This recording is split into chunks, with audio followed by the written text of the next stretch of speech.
السلام علیکم ورحمۃ اللہ وبرکاتہ۔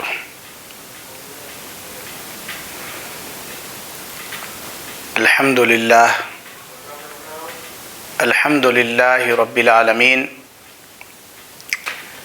والصلاة والسلام علی سید الانبیاء والمرسلین وعلی آلہ واصحابہ اجمعین، اما بعد۔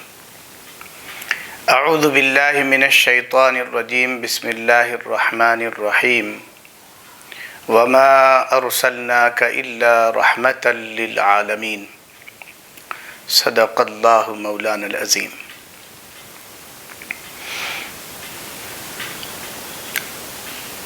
تمام تعریف اللہ رب العزت کے لیے ہے، جو سارے عالم کا پروردگار ہے، بڑا مہربان نہایت رحم والا ہے، روز جزا کا مالک ہے۔ ہم اسی کی عبادت کرتے ہیں اور اسی سے مدد طلب کرتے ہیں۔ لاکھوں اور کروڑوں درود و سلام ہو حضرت محمد مصطفیٰ صلی اللہ علیہ وسلم کی ذات اقدس پر، جن کی زندگی سارے عالم کے لیے باعث رحمت ہے۔ محترم ناظرین اور حد درجہ قابل احترام سامعین، نبی کریم سرور دو عالم صلی اللہ علیہ وسلم نے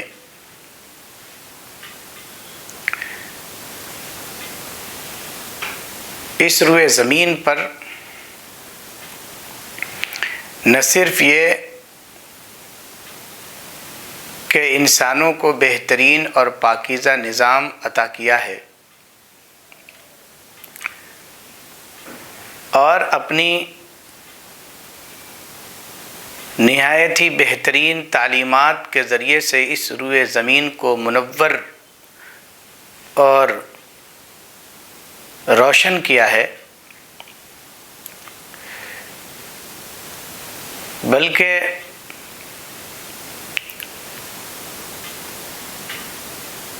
ساری مخلوق کے لیے نبی کریم صلی اللہ علیہ وسلم کی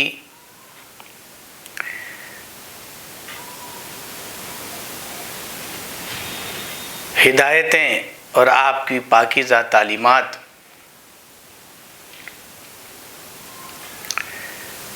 بہتر ثابت ہوئی۔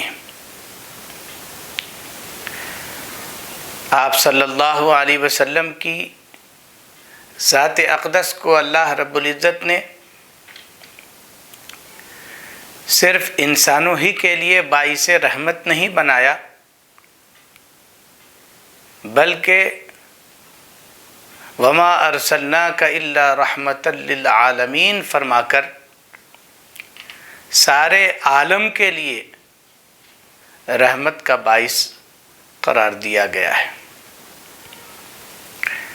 آپ صلی اللہ علیہ وسلم کی زندگی کا لمحہ لمحہ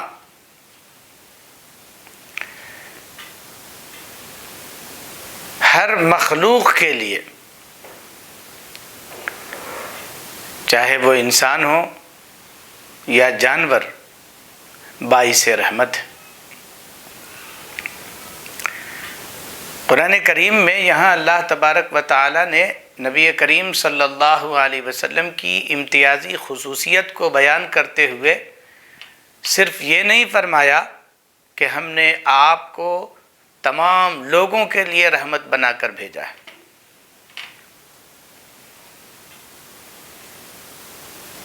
وما ارسلناک الا رحمۃ للناس نہیں کہا گیا، فرمایا گیا وما ارسلناک الا رحمۃ للعالمین، سارے عالم کے لیے آپ کو باعث رحمت بنا کر بھیجا گیا ہے۔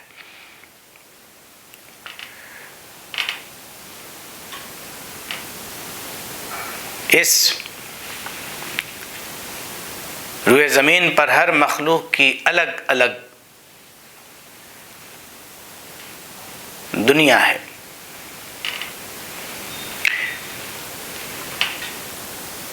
عالم ہر مخلوق کی الگ الگ دنیا کے لیے بولا جاتا ہے، ہر ایک کی اپنی الگ الگ دنیا ہے۔ جانوروں کی زندگی بھی اور ان کا رہن سہن بھی اپنے طور پر ایک الگ دنیا ہے۔ نبی کریم صلی اللہ علیہ وسلم کی رحمت کا ایک بڑا حصہ جانوروں کو بھی ملا۔ آج کے اس مختصر سے خطبے میں حضور اکرم صلی اللہ علیہ وسلم کی ان تعلیمات کا میں ذکر کروں گا جو جانوروں اور پرندوں سے متعلق ہے۔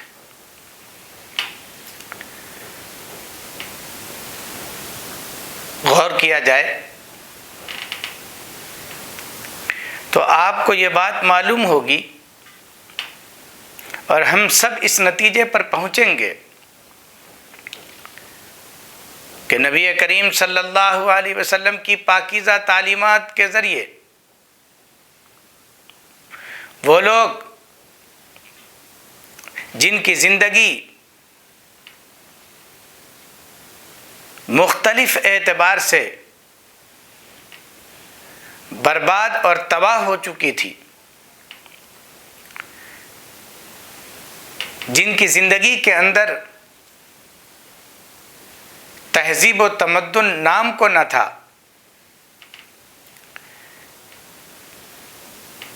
جن کی زندگی بالکل اجیرن ہو گئی تھی، لوگ اپنے مقصد حیات کو مکمل طور پر بھول گئے تھے، اپنے خالق اور مالک کو پہچاننا چھوڑ دیا تھا۔ حضور اکرم صلی اللہ علیہ وسلم کی تعلیمات کے ذریعے انہیں معرفت خداوندی کی دولت نصیب ہوئی۔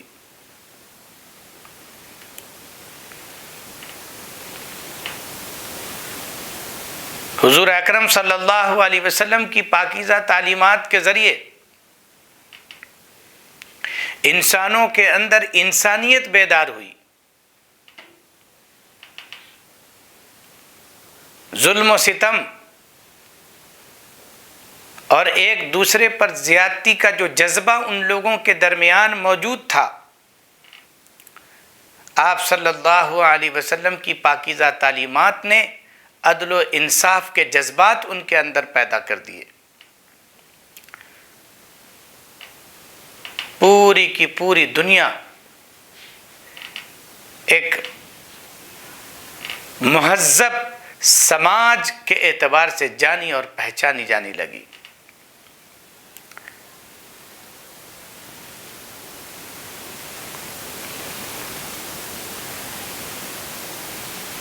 بقول حضرت مولانا عامر عثمانی رحمۃ اللہ علیہ، تم نے انسان کو نور بصیرت دیا، ذوق عبرت دیا، حسن سیرت دیا۔ تم نے انسان کو نور بصیرت دیا، ذوق عبرت دیا، حسن سیرت دیا۔ تم جو آئے تو دنیا کے دن پھر گئے، تم سے پہلے یہاں کا عجب رنگ تھا۔ یہی وہ تعلیمات تھی آپ صلی اللہ علیہ وسلم کی کہ جس نے اس تاریک دنیا کے اندر ایک روشنی پیدا کر دی، غیر مہذب سماج کو آپ کی تعلیمات سے ادب، احترام، تہذیب اور شائستگی حاصل ہوئی۔ دوستو، نبی کریم سرور دو عالم صلی اللہ علیہ وسلم نے اپنی تعلیمات کا ایک بڑا حصہ جو جانوروں سے متعلق ہے، آپ نے جانوروں کے سلسلے میں، پرندوں کے سلسلے میں، انسانوں کے علاوہ دوسری مخلوق کے سلسلے میں بھی بہترین اور پاکیزہ تعلیمات دی۔ حضور اکرم صلی اللہ علیہ وسلم کے تشریف لانے سے پہلے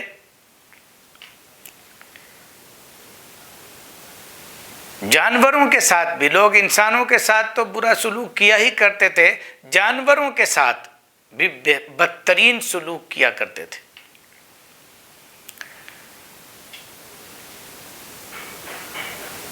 بے زبان جانور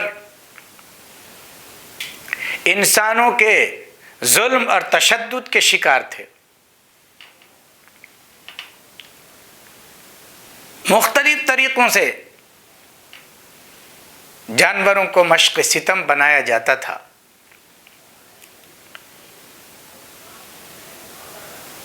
نبی کریم سرور دو عالم صلی اللہ علیہ وسلم نے انسانوں کو جانوروں سے متعلق بھی بہترین اور پاکیزہ ہدایات دے کر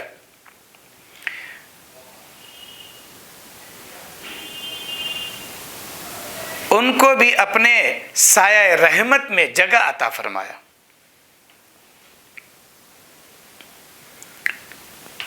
آپ صلی اللہ علیہ وسلم نے ہر مخلوق کے ساتھ بہترین برتاؤ کرنے کی تعلیم دی۔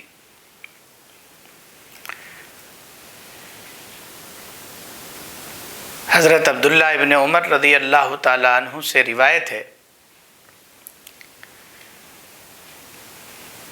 کہ آپ صلی اللہ علیہ وسلم نے ایک مرتبہ ارشاد فرمایا کہ ایک عورت کو بلی کی وجہ سے عذاب دیا گیا۔ اس عورت نے بلی کو کمرے میں یا کسی جگہ باندھ دیا اور اس کے کھانے پینے کا بھی کوئی انتظام نہیں کیا، یہاں تک کہ وہ بلی بھوکی مر گئی۔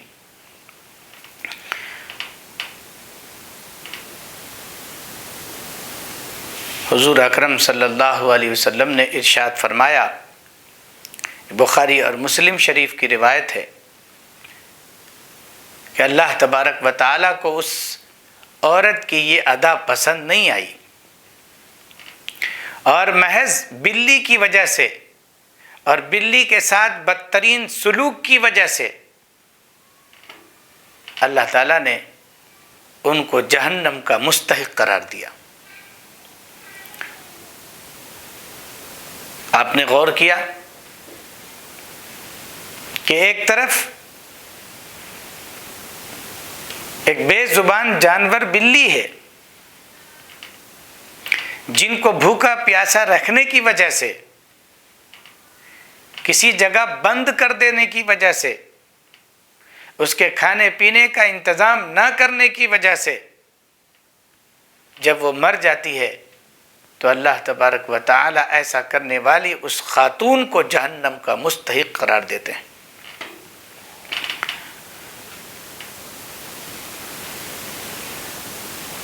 آپ صلی اللہ علیہ وسلم نے اس خاتون کے اس واقعے کا تذکرہ حضرات صحابہ رضوان اللہ تعالی علیہم اجمعین کے درمیان کیا۔ جانتے ہیں کیوں؟ اسی لیے کہ یہ لوگ اور امت مسلمہ کے افراد اور تمام کے تمام انسان جانوروں کے ساتھ بھی بدترین سلوک نہ کریں، چاہے وہ جانور کسی بھی قسم کا کیوں نہ ہو۔ دوستو، یہ ہمارے نبی حضرت محمد مصطفیٰ صلی اللہ علیہ وسلم ہے، کیسا نظام قائم کرنا چاہتے ہیں؟ ایسا نظام جس میں انسان تو انسان جانوروں کو بھی امن اور سکون عطا کیا جائے، اور ان کے لیے بھی یہ سرزمین امن و سلامتی کا گہوارہ بن جائے۔ دوستو، یہی وجہ ہے کہ جب کوئی انسان جانوروں کے ساتھ اچھا سلوک کرتا ہے، بہترین برتاؤ کرتا ہے، اس کی دیکھ بھال کرتا ہے، اس کے ساتھ اچھے طریقے سے پیش آتا ہے، اس کی ضروریات کی تکمیل کرتا ہے، تو اللہ تبارک و تعالیٰ کو یہ ادا پسند آتی ہے، اور اس ایسا کرنے والے انسان پر بھی اللہ تبارک و تعالیٰ رحم و کرم کی بارش نازل فرماتے ہیں۔ ایک روایت میں ہے، حضرت ابو ہریرہ رضی اللہ تعالیٰ عنہ سے منقول ہے کہ آپ صلی اللہ علیہ وسلم نے ایک واقعہ بیان کرتے ہوئے فرمایا کہ ایک کتا کسی کنویں کے قریب پیاس کی حالت میں ادھر سے ادھر گھوم رہا تھا۔ ایسا محسوس ہو رہا تھا کہ اس کتے کو زبردست پیاس لگی ہے اور وہ پانی کے لیے تڑپ رہا ہے، اور بعض روایت میں تو یہ بھی آیا ہے کہ پیاس کی شدت کی وجہ سے وہ کیچڑ چاٹ رہا تھا، لیکن پیاس ہے کہ بجھنے کا نام نہیں۔ آپ صلی اللہ علیہ وسلم ارشاد فرماتے ہیں کہ بنی اسرائیل کی ایک بدکار عورت نے جب کتے کی یہ حالت دیکھی تو اس سے رہا نہیں گیا، اس نے اپنا موزہ نکالا اور اس مودے کی مدد سے اس کنویں سے پانی نکال کر اس کتے کو پلایا۔ آپ صلی اللہ علیہ وسلم ارشاد فرماتے ہیں کہ محض اس ادا کی وجہ سے، عورت کی اس ادا کی وجہ سے اللہ تبارک و تعالی نے ان کی مغفرت فرما دی، ان کو جنت کا مستحق قرار دیا۔ آپ نے دیکھا کہ بلی کو ستانے اور بھوکا پیاسا رکھ کر مار ڈالنے کی وجہ سے کسی کو جہنم کا مستحق قرار دیا جاتا ہے، اور کتے کے پیاس کو بجھانے کی وجہ سے، اس کے پانی پلانے کا انتظام کرنے کی وجہ سے ان کی مغفرت کر دی جاتی ہے اور جنت کا مستحق قرار دیا جاتا ہے۔ آپ اگر کسی کے ساتھ اچھا سلوک کریں گے، بہترین برتاؤ کریں گے، چاہے وہ جانور ہی کیوں نہ ہوں، اگر اللہ تبارک و تعالیٰ کو یہ ادا پسند آئی تو اس سے بہتر اور کیا بات ہو سکتی۔ اور اگر آپ کسی کے ساتھ بدترین سلوک کریں گے، چاہے وہ جانور ہی کیوں نہ ہو، پرندہ ہی کیوں نہ ہو، ان کے ساتھ بھی بدسلوکی کرنے کی وجہ سے اللہ تبارک و تعالیٰ کا قہر اور اللہ تبارک و تعالیٰ کا عذاب آپ پر نازل ہو سکتا ہے۔ پروردگار عالم کو نہ جانے انسانوں کی کون سی ادا پسند آ جائے، اسی لیے ہر انسان کو چاہیے کہ وہ انسانوں کے ساتھ تو بہترین سلوک کرے ہی، وہ جانوروں کے ساتھ اور پرندوں کے ساتھ بھی بہترین سلوک کرے، ان پر بھی کسی بھی طرح کا کوئی ظلم نہ کرے، ان کے ساتھ بھی کسی بھی طرح کی کوئی بدسلوکی نہ کرے۔ یہ بھی بخاری اور مسلم کی روایت ہے۔ دوستو، حضرت عبداللہ ابن جعفر رضی اللہ تعالیٰ عنہ کی ایک روایت کہ حضور اکرم صلی اللہ علیہ وسلم ایک انصاری شخص کے باغ میں داخل ہوتے ہیں.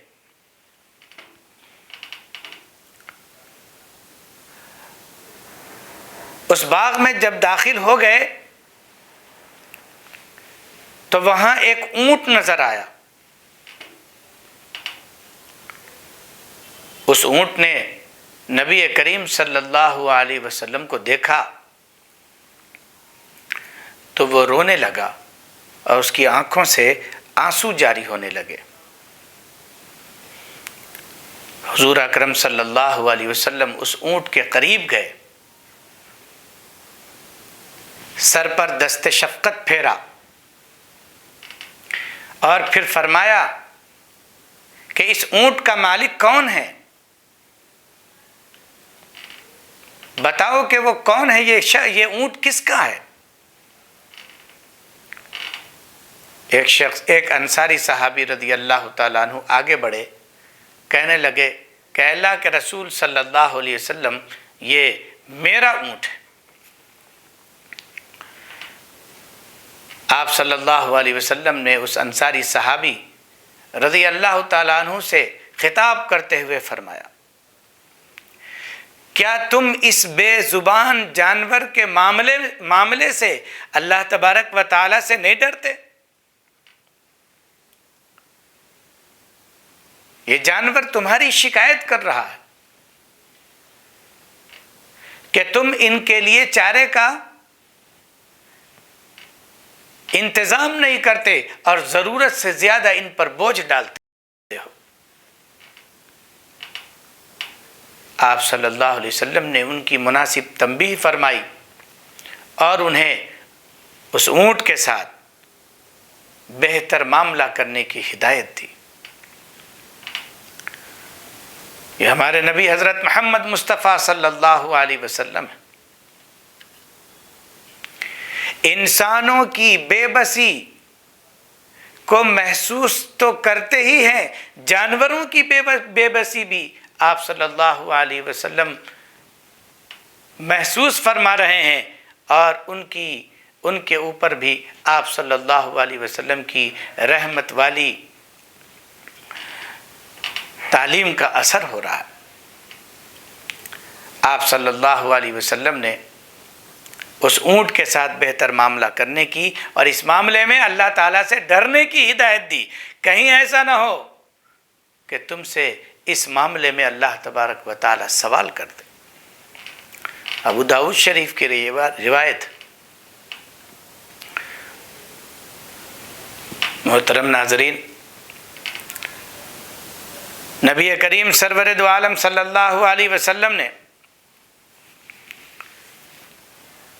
ایک مرتبہ ارشاد فرمایا، اور اس روایت کے راوی حضرت سہل ابن حنظلیہ رضی اللہ تعالیٰ عنہ ہیں، کہ آپ صلی اللہ علیہ وسلم ایک اونٹ کے پاس سے گزرے.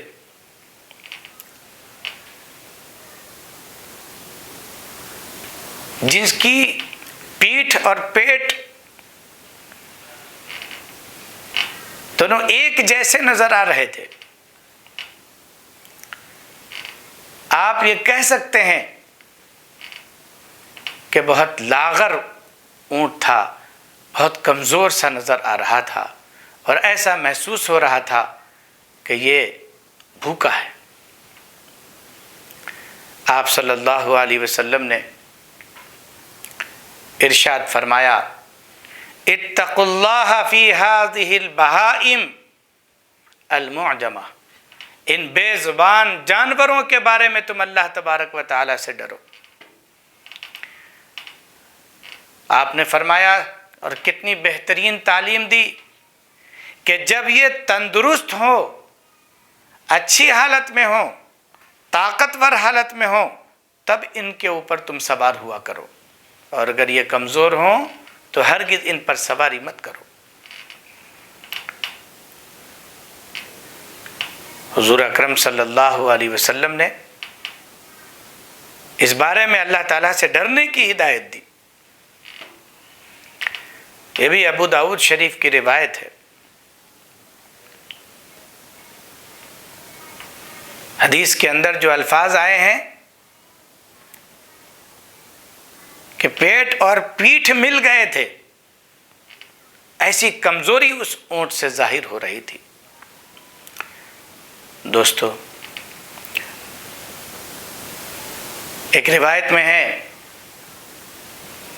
حضرت شداد ابن اوس رضی اللہ تعالیٰ عنہ اس روایت کے راوی ہیں، وہ فرماتے ہیں کہ نبی کریم صلی اللہ علیہ وسلم نے ارشاد فرمایا، بے شک اللہ تبارک و تعالی نے ہر چیز کے ساتھ، ہر شے کے ساتھ احسان کرنے کا حکم دیا ہے، یعنی ان کے ساتھ بہترین معاملہ کرنے کا حکم دیا ہے۔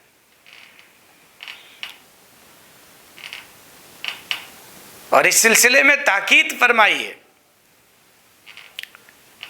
ہر ایک کے ساتھ نیکی کرو۔ بس جب تم کسی چیز کا یا کسی جانور کا شکار کرو تو اسے احسن طریقے سے، بہتر طریقے سے شکار کرو، اور جب تم کسی جانور کو ذبح کرو تو اسے احسن طریقے سے ذبح کرو۔ ذبح کرنے کے بھی آداب بتلائے آپ صلی اللہ علیہ وسلم نے، باضابطہ مسلم اور ترمذی شریف کی یہ روایت ہے۔ ذبح کرنے سے پہلے آپ صلی اللہ علیہ وسلم نے فرمایا کہ اپنی چھری کو تیز کر لیا کرو تاکہ اس کے ذریعے جلد سے جلد اس جانور کا گلا کٹ جائے اور جلد سے جلد اس کو اس سے نجات اور اس تکلیف سے نجات حاصل ہو جائے۔ ذبح کرتے وقت بھی جانور کو تکلیف دینا آپ صلی اللہ علیہ وسلم کو گوارا نہیں۔ دوستو، ایک روایت میں ہے، آپ صلی اللہ علیہ وسلم نے ارشاد فرمایا، من رحم ولو ذبیحۃ عصفور رحمہ اللہ یوم القیامت۔ بخاری شریف، امام بخاری رحمۃ اللہ علیہ نے اپنی کتاب الادب المفرد کے اندر یہ حدیث لکھی کہ جس شخص نے کسی کے اوپر رحم کیا، چاہے وہ ایک پرندے کا ذبیحہ ہی کیوں نہ ہو، ایک پرندے کے اوپر ہی، ایک چڑیے کے اوپر ہی کیوں نہ رحم کیا ہو اور اس کے ساتھ اچھا معاملہ کیا ہو، اس کے بدلے میں اللہ تبارک و تعالی قیامت کے دن اس پر رحم فرمائیں گے۔ دوستو، جانوروں سے متعلق حضور اکرم صلی اللہ علیہ وسلم کی یہ تعلیم، پرندوں سے متعلق حضور اکرم صلی اللہ علیہ وسلم کی یہ تعلیم،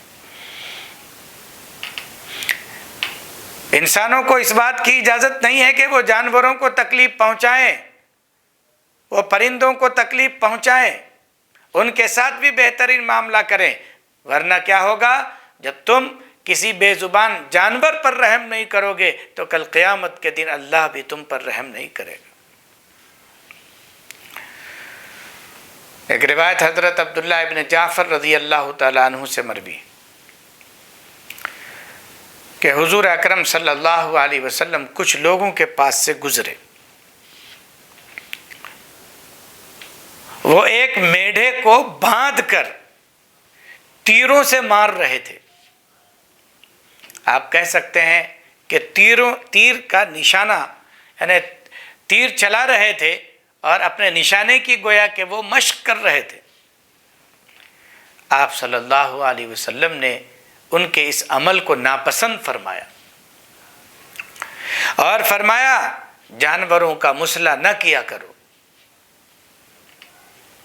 جانوروں کا مسئلہ مت کیا کرو۔ اس طرح تیروں کے ذریعے سے اگر تم اس جانور کو مارو گے اور اپنے نشانے کی مشق کرو گے تو اس کے ناک کٹیں گے، اس کے کان کٹیں گے، اس کے چہرے کا کچھ حصہ کٹ کر جدا ہو جائے گا، اس طرح وہ بدصورت نظر آئے گا، وہ مسئلہ ہوگا۔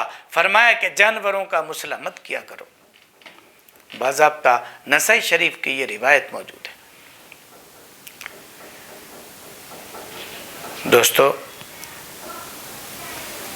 ایک مرتبہ حضرت انس رضی اللہ تعالیٰ عنہ ایک جگہ سے گزر رہے تھے، وہاں دیکھا کہ چند نوجوان مرغی کو باندھ کر تیر چلا رہے تھے۔ حضرت انس رضی اللہ تعالیٰ عنہ نے ان کو روکا اور فرمایا کہ حضور اکرم صلی اللہ علیہ وسلم نے جانوروں کو باندھ کر مارنے اور ان پر تیر چلانے سے منع فرمایا ہے، لہٰذا تم اس سے باز آ جاؤ۔ باضابطہ مسلم شریف کی یہ روایت موجود ہے، بخاری شریف کے اندر بھی یہ روایت آئی ہے، جانوروں کا مسئلہ مت کیا کرو۔ حضور اکرم صلی اللہ علیہ وسلم نے اسی لیے یہ تعلیم دی ہے اور فرمایا ہے کہ کسی جاندار کو تیر اندازی کے لیے ہدف مت بناؤ۔ تمہیں اپنے تیر چلانے کی مشق کرنا ہے، کسی اور طریقے سے کرو، لیکن کسی جانور کو سامنے رکھ کر ان پر تیر مت چلاؤ اور اپنے نشانے کی مشق مت کیا کرو، جانور کو ہدف مت بناؤ۔ مسلم شریف اور ترمذی شریف کی یہ روایت موجود ہے۔ دوستو، حضور اکرم صلی اللہ علیہ وسلم کی یہ تعلیم بھی دیکھیے۔ آپ صلی اللہ علیہ وسلم نے فرمایا کہ جس نے کسی پرندے کو بلا وجہ مار ڈالا تو وہ پرندہ کل قیامت کے دن چلائے گا، آواز دے گا، فریاد کرے گا کہ اے پروردگار عالم، فلاں شخص نے مجھے بلا وجہ قتل کر دیا، بغیر کسی فائدے کے قتل کر دیا۔ نسائی شریف کی روایت موجود ہے۔ ان تمام تعلیمات کا اور ان کے علاوہ اور بھی بہت ساری تعلیمات ہیں جو جانوروں اور پرندوں سے متعلق ہے، چونٹیوں سے متعلق ہے کہ آپ صلی اللہ علیہ وسلم نے چونٹیوں کو بھی جلا کر مار ڈالنے سے بچنے کی تعلیم دی۔ حضور اکرم صلی اللہ علیہ وسلم کی ان تمام تعلیمات کا خلاصہ یہی ہے کہ انسان ہو تو اپنے اندر انسانیت پیدا کرو، بے زبان جانوروں کو مشق ستم مت بناؤ، ان پر ظلم مت کرو، ان پر زیادتی مت کرو۔ ہاں، وہ جانور جن کو اللہ تبارک و تعالی نے تمہارے لیے کھانے کے طور پر حلال کیا ہے تو پاکیزہ طریقے پر ذبح کر کے، سنت نبوی کے مطابق ذبح کر کے اس کو کھاؤ، اللہ کا نام لے کر اس کو ذبح کرو، اور ذبح کرنے کے جو آداب بتلائے گئے ہیں ان آداب کی رعایت کرو۔ تمہیں اللہ تبارک و تعالیٰ نے اس کی اجازت دی ہے، لیکن بلا وجہ کسی جانور کو مار ڈالنا، بلا وجہ کسی جانور کو ستانا، ان کو بھوکا اور پیاسا رکھنا، بلا وجہ کسی کے گھونسلے کو ختم کر دینا، بلا وجہ کسی جانور کی پیٹھ پر سوار ہو کر مقابلہ کرنا، جیسا کہ آج کل بعض علاقوں کے اندر اور بعض ممالک کے اندر گھوڑوں کی پیٹھ کے اوپر بعض بچوں کو بٹھا دیا جاتا ہے، اونٹ کی پیٹھ کے اوپر بعض معصوم بچوں کو بٹھا دیا جاتا ہے، اور پھر ریس لگائی جاتی ہے، پھر دوڑ کا مقابلہ ہوتا ہے، چاہے اس جانور کی موت واقع ہو جائے، چاہے اس بچے کی موت واقع ہو جائے۔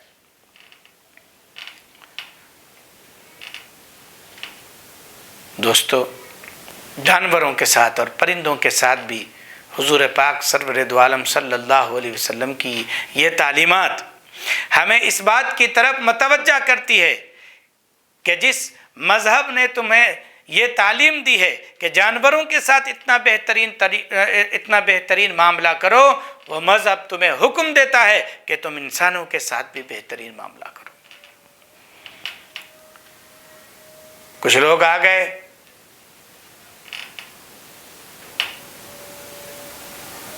اعتراض کرنے والے اعتراض کرنے لگے، بدنام کرنے والے بدنام کرنے لگے کہ اسلام تشدد کی تعلیم دیتا ہے، دہشت گردی کی تعلیم دیتا ہے، سخت احکام نازل کرتا ہے، کہاں گئے وہ لوگ اعتراض کرنے والے؟ حضور پاک سرور دو عالم صلی اللہ علیہ وسلم کی ان تعلیمات کا مشاہدہ کرو اور جانو، پرکھو، غور کرو.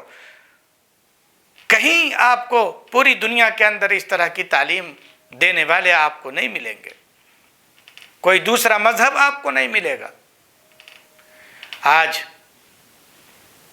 بڑے پیمانے پر یہ بات مغرب کی جانب سے اور دوسرے ممالک کی جانب سے جدت پسند لوگوں کی جانب سے پھیلائی جاتی ہے کہ جانوروں کے ساتھ بہترین معاملہ کرو، اور جانوروں کے ساتھ بہترین معاملہ کرنے کے سلسلے میں کچھ عملی شکلیں بھی ان کی نظر آ جاتی ہے. لیکن قربان جائیے حضور اکرم صلی اللہ علیہ وسلم کی ذات اقدس پر کہ آپ صلی اللہ علیہ وسلم نے اس طرح بہترین معاملہ کرنے کی 1400 سال پہلے تعلیم دی اور ہدایت دی.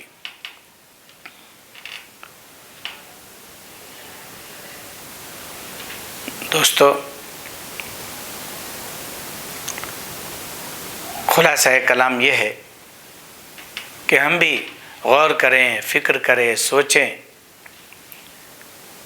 کہ ہم نے اپنی زندگی کو کیسے بنا لیا ہے. کیا یہی ہمارا مقصد حیات ہے؟ ہماری ذمہ داری تو یہ ہے کہ ہم اللہ، اس کے رسول صلی اللہ علیہ وسلم کے احکام اور تعلیمات اور ہدایات کے مطابق اپنی زندگی گزاریں، چاہے وہ ہدایات انسانوں سے متعلق ہو، چاہے وہ ہدایات جانوروں اور پرندوں سے متعلق ہو. ہمیں یہ دیکھنا ہے کہ ہمارے پروردگار کا کیا حکم ہے، ہمارے نبی کا کیا حکم ہے، ہمارے رسول کا کیا حکم ہے، ہمارے مذہب کی کیا ہدایتیں ہیں. یہی تو ہمارے لیے سرمایہ نجات ہے. پھر سے ایک مرتبہ وہ آیت تازہ کر لیجئے. اللہ تبارک و تعالی نے فرمایا وَمَا أَرْسَلْنَاكَ إِلَّا رَحْمَةً لِّلْعَالَمِينَ کہ اے نبی صلی اللہ علیہ وسلم، ہم نے آپ کو سارے عالم کے لیے رحمت بنا کر بھیجا ہے. یقیناً اے رب دو عالم، ہم اس بات کی گواہی دیتے ہیں کہ آپ نے حضور اکرم صلی اللہ علیہ وسلم کو، ہم سب کے نبی کو، ہم سب کے رسول کو، ہم سب کے آقا کو، یقیناً آپ نے سارے عالم کے لیے، ہر مخلوق کے لیے رحمت بنا کر بھیجا ہے. آپ کی ہر تعلیم ہر مخلوق کے لیے باعث رحمت ہے. آ جائیے ایسے مذہب کی جانب جس مذہب کی یہ تعلیم ہے. آ جائیے ایسے رسول اور ایسے نبی کی جانب جس نبی اور رسول کی یہ تعلیم ہے. آ جائیے ایسے دین کی جانب جس دین کی یہ تعلیم ہے. آ جائیے اب ایسے پروردگار عالم کی جانب جس پروردگار عالم کی یہ تعلیم ہے. یقیناً اسی میں کامیابی ہے، اسی میں کامیابی ہے، اسی میں کامیابی ہے. اللہ تبارک و تعالی ہم تمام کو ہر ایک کے ساتھ بہتر معاملہ کرنے کی توفیق نصیب فرمائے. وآخر الدعوانا ان الحمد للہ رب العالمین. رب اغفر وارحم وانت خیر الراحمین. جمال الوجود بذكر الإله